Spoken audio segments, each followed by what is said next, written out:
जय श्री कृष्णा। मित्रों, महाभारत का इतिहास तो सभी जानते हैं, लेकिन क्या आपने कभी सोचा है कि शकुनी जैसा चतुर और बुद्धिमान व्यक्ति क्यों अधर्म के रास्ते पर चला? क्या उनके कदम केवल बदले की भावना से प्रेरित थे या उनके पीछे छिपी थी एक अनसुनी और अनदेखी त्रासदी? आइए आज हम आपको गांधार के उस राजकुमार की कहानी सुनाते हैं जिसकी नियति ने उसे वह बना दिया जिसे हम महाभारत का खलनायक कहते हैं।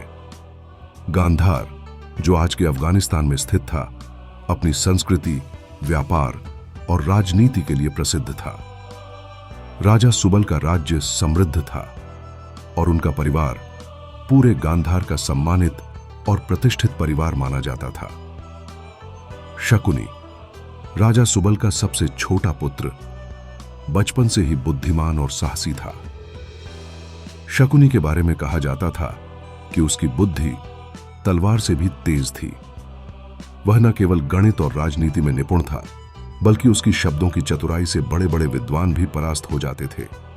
उसका पूरा बचपन अपनी बहन गांधारी और अपने परिवार के अन्य सदस्यों के साथ हंसी खुशी बीता। गांधारी, गांधार की राजकुमारी, अपनी सुंदरता और धर्मपरायणता के लिए प्रसिद्ध थी। उसे शक्तिशाली हस्तिनापुर के राजा धृतराष्ट्र के साथ विवाह के लिए चुना गया। लेकिन जब यह बात गांधार के राज परिवार को पता चली कि धृतराष्ट्र अंधे हैं, तो यह एक गहरा आघात था। राजा सुबल ने इसे राजनैतिक दबाव में स्वीकार कर लिया, लेकिन शकुनी के मन में यह बात बैठ गई कि हस्तिनापुर ने उनके परिवार का अपमान किया है।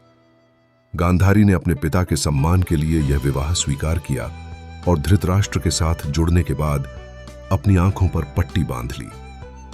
यह घटना शकुनी के जीवन में एक गहरा मोड़ लेकर आई। हस्तिनापुर का राज परिवार न केवल गांधार को कमजोर मानता था, बल्कि उनके साथ अक्सर अपमानजनक व्यवहार करता था। एक दिन दुर्योधन के जन्म के समय हस्तिनापुर के कुछ दुष्ट मंत्रियों ने राजा सुबल और उनके परिवार को बंदी बना लिया। सुबल को यह कहकर अपमानित किया गया कि उनका राज्य हस्तिनापुर के बिना कुछ भी नहीं है। शकुनी के पिता को बंदी बनाकर उन्हें और उनके परिवार को कठोर परिस्थितियों में रखा गया। राजा सुबल को और उनके परिवार को केवल उतना ही भोजन दिया गया जितना एक व्यक्ति के लिए पर्याप्त था। यह स्थिति केवल उनके अपमान के लिए बनाई गई थी।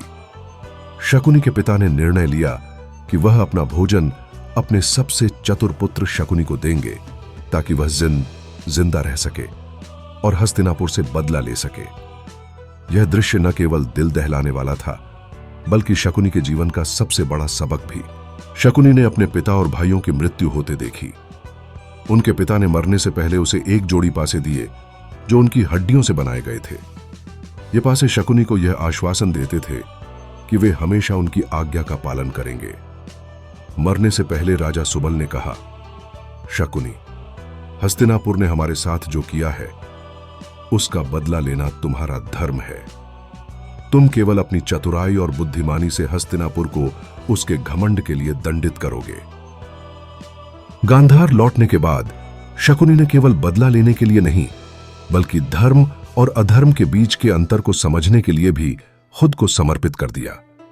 उसने सोचा, यदि अधर्म के माध्यम से ही अधर्म को समाप्त किया जा सकता है तो क्या वह धर्म बन जाएगा? धर्मेण अधर्म नयति अधर्मेण च धर्म यथा नियति कर्माणि तस्मात् धर्मो महान। अर्थ, धर्म और अधर्म के चक्र को समझना सबसे बड़ा धर्म है। हस्तिनापुर में जब शकुनी अपने परिवार के साथ आया तो उसे महल में रहने की अनुमति दी गई। दुर्योधन, जो राजा धृतराष्ट्र का पुत्र था, अपने आप को भविष्य का सम्राट मानता था। वह शाही दरबार में अपनी शक्ति और प्रभाव बढ़ाने के लिए हर संभव प्रयास करता था। लेकिन शकुनी को यह सब देखकर लगने लगा कि दुर्योधन अपनी शक्ति का उपयोग केवल अपनी व्यक्तिगत महत्वाकांक्षाओं के लिए कर रहा है। उसे यह समझ में आ गया कि उसे केवल एक व्यक्ति की मदद की आवश्यकता है जो उसकी सहायता कर सके और हस्तिनापुर की राजनीति में अपना स्थान बना सके। दुर्योधन, जो पहले ही शकुनी की बुद्धिमत्ता से प्रभावित था, ने उसे अपनी ओर आकर्षित किया। उसने विश्वास किया कि शकुनी उसकी मदद कर सकता है और उसे एक चतुर सलाहकार की जरूरत है। शकुनी ने दुर्योधन से कहा, तुम महान बन सकते हो, लेकिन तुम्हें पहले उन लोगों से निपटना होगा जो तुम्हारे रास्ते में है। यहां से शुरुआत होती है। शकुनी ने दुर्योधन के मन में अपनी महत्वाकांक्षाओं को और भी बड़ा करने के लिए बीज बोने शुरू कर दिए। उसने दुर्योधन को विश्वास दिलाया कि उसका जन्म राजकुमार होने का उद्देश्य है और उसे हर हाल में कौरवों के राजा के रूप में सत्ता में आना चाहिए। से समझाता कि अगर वह हस्तिनापुर का असली सम्राट बनना चाहता है तो उसे पांडवों को अपनी राह से हटाना होगा। शकुनी ने उसे भरोसा दिलाया कि राजकुमार युधिष्ठिर के पास वो अधिकार है जो तुम्हारे जैसे लोगों को नहीं मिल सकता। तुम उसे क्यों आगे बढ़ने देना चाहोगे? शकुनी की बातों ने दुर्योधन को गहरे संकट में डाल दिया। उसने सोचा कि उसे महल के भीतर हर स्थिति में नियंत्रण बनाए रखना चाहिए। धीरे धीरे दुर्योधन ने शकुनी से अपने हर कदम के लिए सलाह लेनी शुरू की। शकुनी ने इस अवसर का पूरा लाभ उठाया और दुर्योधन के भीतर झूठी आदर्शवादिता और महत्वाकांक्षा को बढ़ावा दिया। अब शकुनी के पास सबसे बड़ा हथियार था, जुआ। वह जानता था कि दुर्योधन जुए के खेल में बहुत रुचि रखता था और उसे अपनी हार को लेकर कोई परेशानी नहीं थी। शकुनी ने उसे बताया, यह केवल एक खेल नहीं है, यह तुम्हारी किस्मत का फैसला करने वाला अवसर है। शकुनी ने दुर्योधन से कहा, तुम्हारे पास वह सब कुछ है जो किसी सम्राट के पास होना चाहिए, परंतु यदि तुम चाहते हो कि दुनिया तुमसे डरे तो तुम्हें अपनी शक्ति का परीक्षण करना होगा। इसके बाद शकुनी ने दुर्योधन को जुए में पांडवों को चुनौती देने का विचार दिया। उसने उसकी महत्वाकांक्षाओं को हवा दी और कहा, यदि तुम पांडवों को जुए में हरा सकते हो तो तुम उनके सभी अधिकार छीन सकते हो। यह तुम्हारी जीत होगी जो तुमने कभी कल्पना भी नहीं की थी। शकुनी ने दुर्योधन के मन में यह विचार भर दिया कि यह एक बड़ा अवसर है। वह जानता था कि जुए का परिणाम पांडवों के लिए विनाशकारी होगा। यद्यपि शकुनी की चतुराई ने उसे सफलता दिलाई, लेकिन उसने कभी नहीं सोचा था कि इसके परिणाम भविष्य में कौरवों के लिए कितने भयानक होंगे। शकुनी ने दुर्योधन के साथ मिलकर पांडवों को चुनौती दी। अब खेल की शुरुआत हो चुकी थी और शकुनी ने अपने चालाक दिमाग से जुए के हर पल को अपनी चुपके साजिशों से भर दिया। कांतारम मृगयामास शांति शरणम प्रियतमा धर्मो धर्मम सृजति अधर्मो धर्मम च सृजति। अर्थ, धर्म और अधर्म के रास्ते कभी स्पष्ट नहीं होते, वे हमेशा एक दूसरे के बीच छिपे होते हैं और हर कदम एक नया मोड़ लाता है। दुर्योधन और शकुनी के इशारों पर पांडवों के खिलाफ जुए का खेल शुरू हुआ। यद्यपि युधिष्ठिर ने शुरुआत में इस खेल को चुनौतीपूर्ण नहीं माना, लेकिन यह खेल महाभारत के इतिहास में एक निर्णायक मोड़ साबित होने वाला था। शकुनी ने धीरे धीरे अपने साजिश के पैरों को फैलाना शुरू किया। उसने अपने भतीजे दुर्योधन को यह विश्वास दिलाया कि जुए के खेल में सफलता केवल अपनी शुद्ध नीयत और साहस से हासिल की जा सकती है। पांडवों के लिए यह एक नासमझी का संकेत था और उन्होंने अपनी शर्तों को सहर्ष स्वीकार कर लिया और छू भा। शकुनी ने जुए में अपनी पूरी ताकत झोंक दी थी। वह जानता था कि एक बार यदि पांडव हार गए तो उनका सर्वस्व दांव पर लग जाएगा। उसकी हर चाल में छल था और हर पल वह पांडवों को आत्मविश्वास से गिरा रहा था। युधिष्ठिर, जो कि एक धर्मशील और न्यायप्रिय राजा थे, उन्हें विश्वास था कि यह खेल केवल एक खेल है, लेकिन शकुनी ने खेल को ऐसे मोड़ पर ले लिया कि वे बिना किसी संदेह के हार गए। यहां तक कि पांडवों को अपनी भूमि, उनका राज्य और वे सारी चीजें हारने के बाद भी शकुनी के मन में कोई दया या पछतावा नहीं था। उसकी जीत का मकसद केवल एक ही था, अपने परिवार को सत्ता में लाना और हस्तिनापुर पर कब्जा करना। जब पांडवों ने अपनी हार मानी तो दुर्योधन का अहंकार 7वें आसमान पर था। उसने पांडवों को महल से बाहर निकाल दिया और उनके सारे अधिकार छीन लिए। दुर्योधन के व्यवहार में घमंड और शक्ति का एहसास था, जबकि पांडवों के पास अब कुछ भी नहीं बचा था। शकुनी ने अपनी चालें पूरी की थीं और पांडवों के जीवन में एक नया संकट आ गया था। युधिष्ठिर और उनके भाइयों के लिए यह समय बेहद कठिन था, क्योंकि उनका सारा सम्मान और अधिकार दांव पर था। यहां पर हमें एक महत्वपूर्ण सवाल उठता है, क्या यह पूरी घटना धर्म और अधर्म के टकराव को दर्शाती है? शकुनी ने अपनी पूरी चालाकी से धर्म का उल्लंघन किया, उसकी हर नीति और कार्य, चाहे वह जुआ हो या दुर्योधन को बहकाना, एक अधर्म का प्रतीक था। शकुनी ने केवल अपनी स्वार्थी इच्छाओं को पूरा करने के लिए हर तरीके से पांडवों को हराया, जबकि पांडवों ने हर निर्णय धर्म के मार्ग पर चलने की कोशिश की। इस घटना ने यह सिद्ध कर दिया कि अगर हम धर्म के मार्ग पर चलते हैं तो सफलता प्राप्त करना आसान नहीं होता, लेकिन यह आत्म संस्कार और न्याय का पालन करने का संकेत भी देता है। नैष्कर्म्यम प्रतिवर्तते सदा धर्मेण संचय, अधर्मो धर्मेण पुनः आत्मम प्रतिपथम स्थितम। अर्थ, धर्म की राह पर चलते हुए ही हमें असली सफलता मिलती है और अधर्म के रास्ते में हम केवल खो जाते हैं। अब पांडवों के पास कोई राज्य, कोई संपत्ति और कोई सम्मान नहीं था। उनके लिए यह समय और भी कठिन था, क्योंकि उन्हें अपने स्वयं के अस्तित्व के लिए संघर्ष करना था। महल से बाहर निकलने के बाद उन्होंने जंगल में शरण ली और एक नए जीवन की शुरुआत की। इस दौरान पांडवों के दिल में एक उम्मीद और संघर्ष का ज्वाला जल रही थी। उनका मन निश्चित था कि वे एक दिन फिर से हस्तिनापुर लौटेंगे और अपने खोए हुए अधिकारों को पुनः प्राप्त करेंगे। जय श्री कृष्णा। पांडवों की विपत्तियां जहां उनके धैर्य और शक्ति की परीक्षा थीं, वहीं शकुनी के हर कदम में छल और साजिश का बीज छिपा था। इस अध्याय में हम देखेंगे कि कैसे शकुनी ने अपने गुप्त उद्देश्यों को पूरा करने के लिए एक और चाल चली। पांडवों को वनवास मिला। उनके लिए यह समय केवल संघर्ष का नहीं, बल्कि अपनी शक्ति और आत्मबल को बढ़ाने का भी था। युधिष्ठिर ने अपने भाइयों और द्रौपदी के सामने प्रतिज्ञा ली, हम न केवल इस अपमान का प्रतिशोध लेंगे, बल्कि धर्म के मार्ग पर चलते हुए हस्तिनापुर को न्याय का प्रतीक बनाएंगे।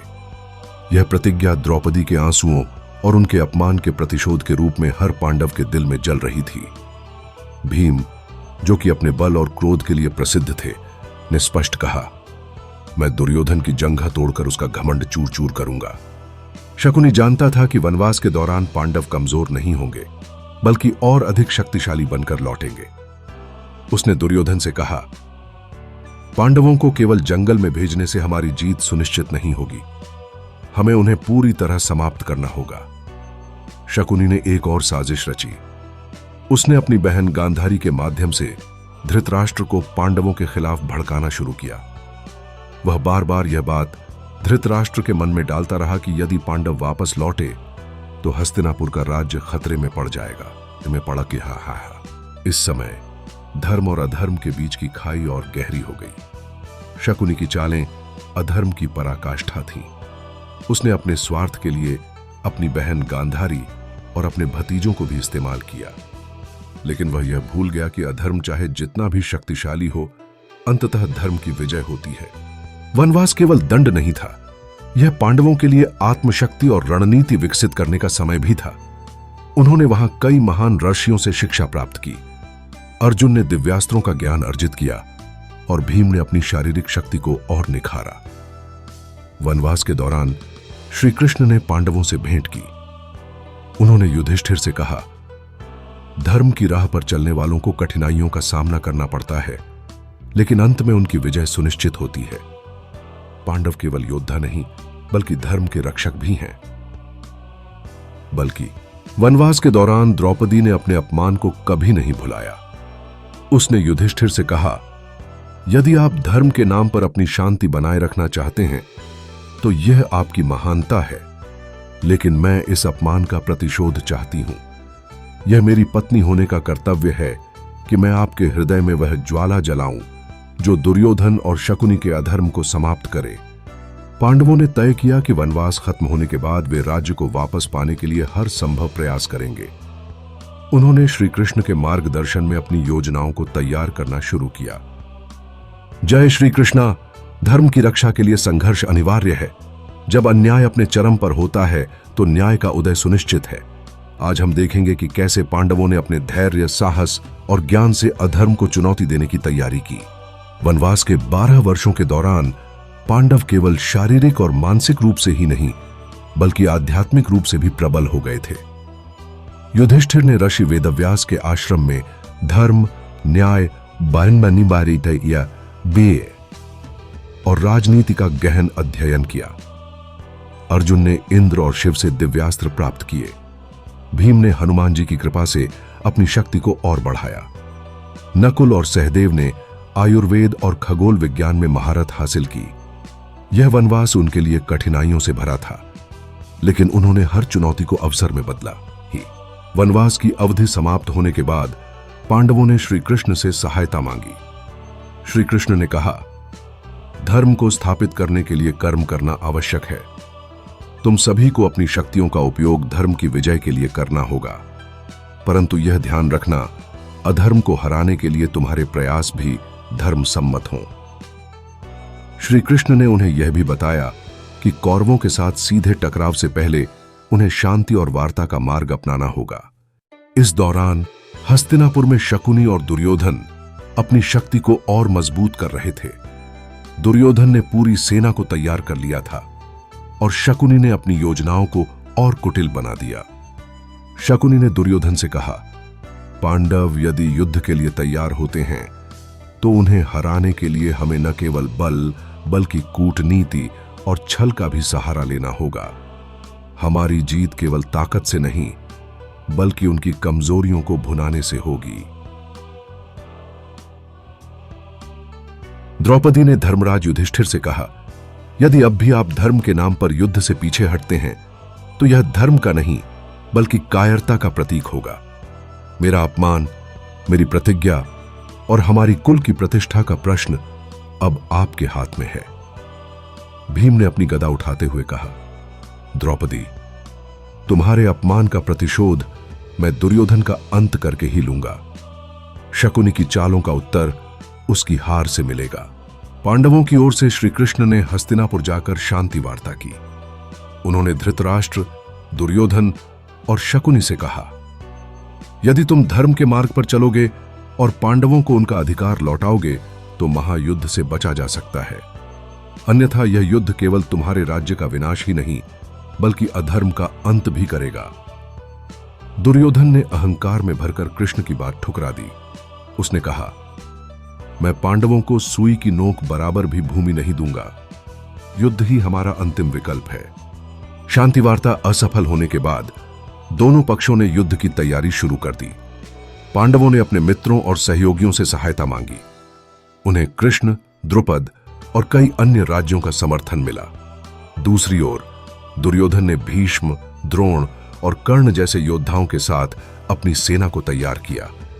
शकुनी ने युद्ध में अपनी चालों और रणनीतियों को लागू करने की योजना बनाई।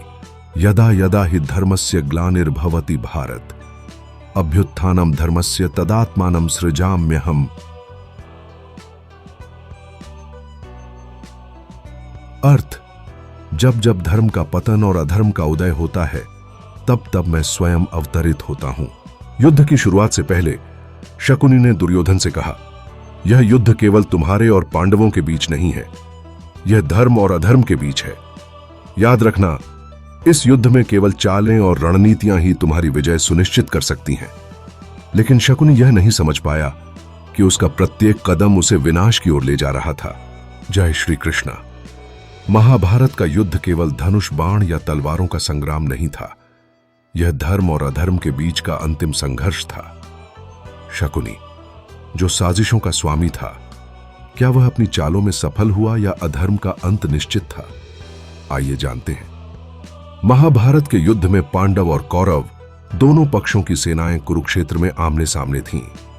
यह केवल योद्धाओं का युद्ध नहीं बल्कि विचारधाराओं और सिद्धांतों का संग्राम था। श्री कृष्ण ने अर्जुन को भगवद गीता का उपदेश देकर धर्म का सही अर्थ समझाया। युद्ध धर्म का पालन करते हुए करो। कर्म ही मनुष्य का कर्तव्य है, परिणाम की चिंता करना तुम्हारा कार्य नहीं। अर्जुन ने कृष्ण की बात मानकर युद्ध में भाग लेने का संकल्प लिया। शकुनी ने कौरवों के पक्ष में अपनी कुटिल चालें लागू की। उसने योजना बनाई कि भीम को उनकी गदा से दूर कर दिया जाए और अर्जुन को युद्ध के दौरान विचलित किया जाए। शकुनी ने दुर्योधन से कहा, यह युद्ध केवल बल का नहीं, मस्तिष्क का है। यदि हम पांडवों की कमजोरियों पर हमला करें तो उन्हें हराना आसान होगा। लेकिन श्री कृष्ण की उपस्थिति और पांडवों की एकता ने शकुनी की हर चाल को विफल कर दिया। उसकी कुटिल योजनाएं एक एक करके ध्वस्त होने लगीं। भीम ने युद्ध के 17वें दिन गदा युद्ध में दुर्योधन को पराजित कर दिया। दुर्योधन की पराजय ने शकुनी को असहाय बना दिया। वह जानता था कि अब उसका अंत निकट है। युद्ध के अंतिम दिन नकुल और सहदेव ने शकुनी का सामना किया। सहदेव, जो धर्म और नीति का प्रतीक थे, ने शकुनी को उसकी साजिशों और अधर्म का परिणाम समझाया। उन्होंने कहा, शकुनी, तुम्हारे कृत्यों ने केवल तुम्हें नहीं बल्कि तुम्हारे पूरे परिवार और राज्य को विनाश की ओर धकेल दिया। अधर्म का यही परिणाम होता है। सहदेव ने शकुनी का अंत किया, लेकिन मरते समय शकुनी ने कहा, मैंने जो कुछ भी किया वह अपनी बहन गांधारी और अपने कुल के अपमान का प्रतिशोध था। लेकिन यह भी सत्य है कि अधर्म से कभी धर्म को पराजित नहीं किया जा सकता। धर्मे च अर्थे च कामे च मोक्षे च भर्तर्षभ यदि हास्ति तदन्यत्र यन्ने हास्ति न तत्क्वचित। महाभारत में जो कुछ है वह अन्यत्र भी है, जो यहां नहीं है वह कहीं भी नहीं है। दोस्तों, इस कहानी के माध्यम से हमने यह समझने की कोशिश की कि धर्म और अधर्म के संघर्ष में केवल धर्म की विजय होती है। यह हमारी जिंदगी के लिए भी एक महत्वपूर्ण संदेश है कि हमें सत्य, धर्म और न्याय के मार्ग पर ही चलना चाहिए। अगर आपको यह कहानी अच्छी लगी हो और आपने इससे कुछ नया सीखा हो तो कृपया हमारे चैनल टेक्नो मिरर को सब्सक्राइब करें और इस वीडियो को अपने दोस्तों और परिवार के साथ साझा करें। आपकी राय हमारे लिए बहुत महत्वपूर्ण है, इसलिए अपने विचार कमेंट में जरूर लिखें। जय श्री कृष्णा।